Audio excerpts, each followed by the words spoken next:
my favorite color. I didn't even know you liked green. Look at that. Look at the universe. Have you found that $100 yacht yet? Stop this. I can't not. Every time I see him, like the very first time we Go were ahead. talking, No, it was on Zoom. You tell your story. It was on Zoom. It was via satellite. It was. And then there was a lot of, you know, there's technical things, everything's slower. You kind of, it's an awkward thing to interview like that anyway. But you accidentally said, they were, what was the word? So this is my first time on the Kelly Clarkson Show at this time when I was doing a special for you. And Kelly's in my ear, she's via satellite. I'm looking there, I'm super nervous. It's Kelly Clarkson, right? Icon. Right. And I am supposed to say, Kelly, I'm out here on the Chicago River and it's beautiful. You can see it's lined with $100 million yachts, right? And instead I say $100 yachts. And I literally almost left the building to go buy one. I was like, there's a $100 yacht? I was like... She's laughing in my ear, and I'm like, I just messed up royally. I'm never going to be invited back on the show again. It's one of my favorite things that's ever happened. I was like, man, because you didn't catch it at first. No, I didn't know. And I was like, so you said, so that I can find $100 yachts there. They're just giving yachts away. I was like, that's amazing. And I was devastated. Turns out it was the best mistake of my life, because here I am. It's so funny. Oh my God! We all messed up. We all Oh my God. This is my first time walking out on the talk show. Usually, I know. I'm very excited about this. Yeah, I'm interviewing you. I'm very excited to talk about your show. Like, you were reluctant to do it at first, right? Okay. At first, I thought, I'm not gay enough to do something like this. And you might laugh in my outfit that looks like I'm in Wicked, but it's... Don't I look like I'm going to be No, it's rock and roll. Okay, it's rock and roll. I mean, Wicked's rock and roll. This is the thing. My co-executive producer came to me and he was like, look, we need to lean into Pride. We're not doing anything with you here in Chicago. You're an open gay host on TV. We need to embrace that. And initially I was like, I'm not gay enough. Like, meaning I don't know everything there is to know about the queer community. How could I represent all of them? Well, that's what your show does. Now I know. And then we came up with the title, It's Okay to Ask Questions, because I think we're all sometimes nervous that we might offend. People get afraid they're going to offend someone. Yeah. Always. When it comes to if someone's non-binary, or are you transgender, or being able to talk to someone in a comfortable way and saying it's okay to ask questions opens up so many different topics, not just sexuality and identity. So then we got the okay from Peacock that they were going to share this second season. Yeah. And we booked Rosie O'Donnell, who I am obsessed with. I know you love her too. Yeah. Even in our interview, she is a parent of a non-binary child.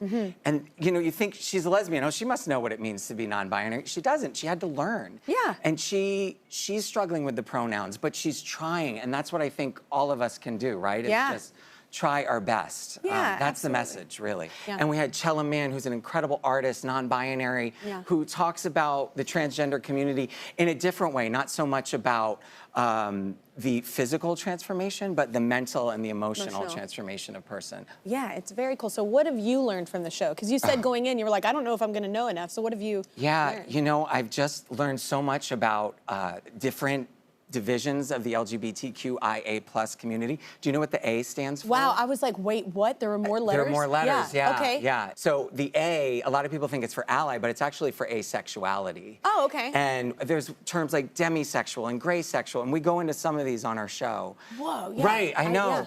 And, you know, and I think if we interviewed every straight person, too, they'd have a lot of different things they could talk about as well. So that's it. It's not just specific to the queer community, these different ways of identifying. Absolutely. It's probably a great place for people to go, too. Like you were even saying, Rosie, like, for people that have kids that don't know, you know, to even listen, and then you can hear other people's stories in a way to learn and kind of relate that to your own situation going on with your family. There's so many people in the world that could just benefit from listening and really learn about what someone's saying to you. Absolutely. Your connection to your culture is strong, but then it was the thing that gave you so much anxiety, and those two dualities, those two things can be true. Yeah. How do you look at it now? Now it's fantastic. Things have really started to turn. But at that time, it was like I was and still am so insanely proud to be Persian. But it's odd, because how can you be so proud to be a Persian woman, but so ashamed to be a gay Persian woman? Welcome back, y'all. We are celebrating the start of Pride Month. That was a clip from season 2 of It's Okay to Ask Questions, hosted by Matthew Rodrigues. It was an interview with our next guest. She's an entrepreneur and social media influencer. Please welcome Zoya Biglary. Welcome to the show. Thank you so much. Also sporting my favorite color. I With love a green this. club. I know, I love it. You got the know. memo. So your girlfriend was actually on my show, Alex Traeger. I didn't know that y'all were girlfriends. I didn't know that. It's kind of crazy. Yeah. Like 3.5 years ago, she was on one of your segments. Yeah. It was like a single ladies segment.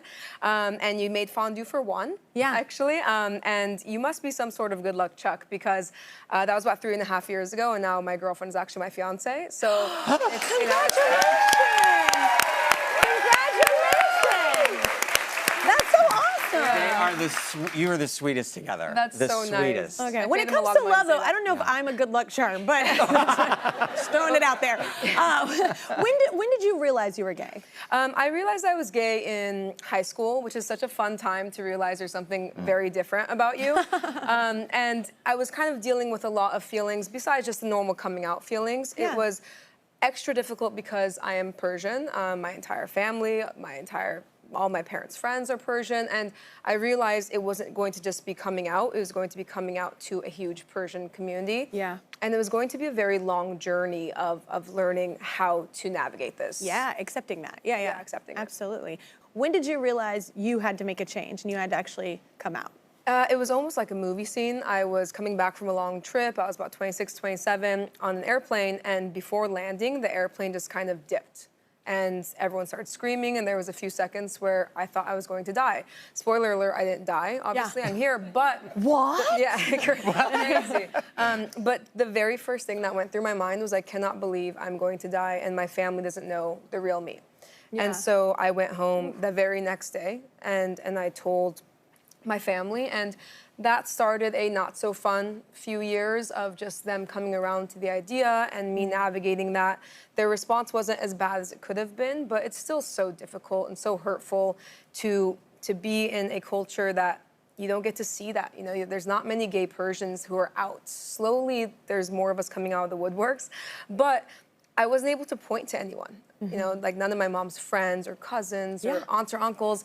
So something that really sticks with me is when I told my mom, and she was, struggling with it, she just said, I just wish you weren't the first one. I just wish you weren't the first one that had to go through this in our community and kind of be the punching bag. And I said, Mom, I think that's the reason why it had to be me. Yeah. And I think that I'm glad it was me, because I don't know if a lot of other people could have done it. It's almost what Jojo said in that interview with you. Like, it's almost, you feel like, well, I think I'm built for this. I can take it. Yeah. Not that you should have to, because that's something I've learned. Because I can take a lot too, but it's like, that doesn't mean you deserve to be taking a lot, like taking the hits. For sure. It wasn't ideal, but if it had to be someone, I'm glad that it was me, and I'm glad that I can now show a lot of what it's like to come through on the other side for people all over. Yeah. Do you have any queer family members that have come out since you have? I do. I have one that's come out since. I have a lot of family friends who have come out. A lot of my just other Middle Eastern friends. You know that they probably would not have done that if you had not. You know what I'm saying? They said that verbatim. So, oh my gosh. Yeah, that's huge. It's kind of crazy. What a beautiful thing that you've done for. I know you're doing it for yourself, and you deserve that just for yourself if that had not happened. But what a beautiful thing to do for others as well. I'm trying. Everyone deserves that. I think. Yeah, that's a given. All right. Well, the new season of It's Okay to Ask Questions is streaming on Peacock.